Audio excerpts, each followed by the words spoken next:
The FirePro V4900 is an interesting little card, especially when it was released. Slotting in between the V3900 and the V5900, it would make sense that the V5900 is the big brother to this card, which obviously, looking at the size, it is, but that doesn't tell the whole story. Despite having 1 GB less of memory, the V4900 is actually faster in some metrics, while also having the same 75-watt TDP. But how does that translate to gaming? Starting off with Overwatch at 1080p low quality settings and setting the resolution scaler to auto, and we're getting somewhere between 50 and 60 FPS, sometimes dipping to low 40s, usually above 55 FPS, which is basically the same as what we were seeing on the V4900. The automatic scaler doesn't go low enough for some reason, and so if you really wanted 60 FPS, you can bring the resolution scaler down, but it still plays pretty well in this card.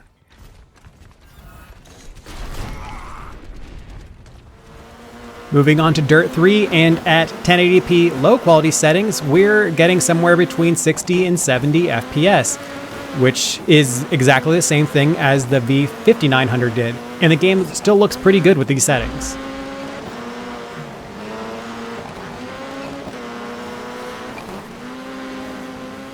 Moving over to Sonic Generations, and at 720p highest quality settings, we are pretty much locked in at 60 FPS. There are occasional dips below 60, but pretty much you're going to be at 60 FPS locked at 720p. And that looks still pretty good with this game, since that's what the consoles were doing at the time anyways.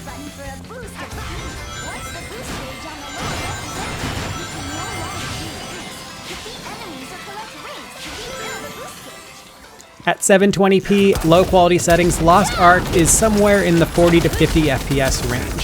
So unfortunately, 60 FPS is not really possible on this card unless you wanted to go to unplayable resolutions. But yeah, another game where the V5900 and V4900 have matching performance.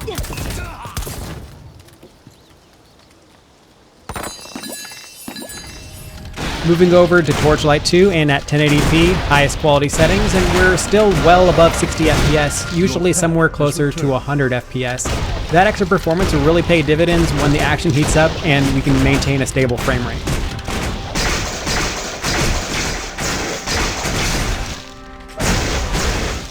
And on the topic of stable frame rates, Control does not have one. At 540p lowest quality settings, and we are still in like the 20 FPS range, sometimes going down to like the high teens, which is a not very playable experience, but it does match what the V5900 was able to do. And that's kind of key, since with the V5900, this is where the review ended because nothing else would really play.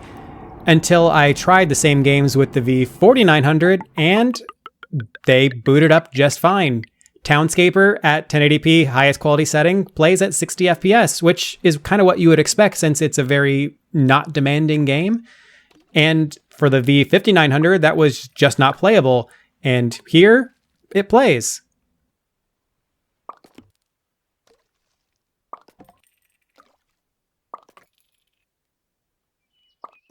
Games like Super Auto Pets also play. Also didn't work on the V5900, even though the drivers that I'm using are the same.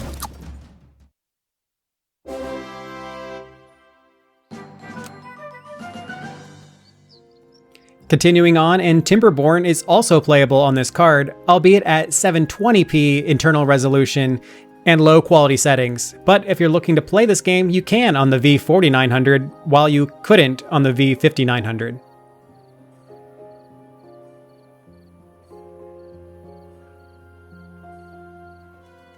Temtem also boots up just fine and is actually playable at 60 FPS, albeit at 648p, which is not necessarily a great experience because we're at the lowest quality settings.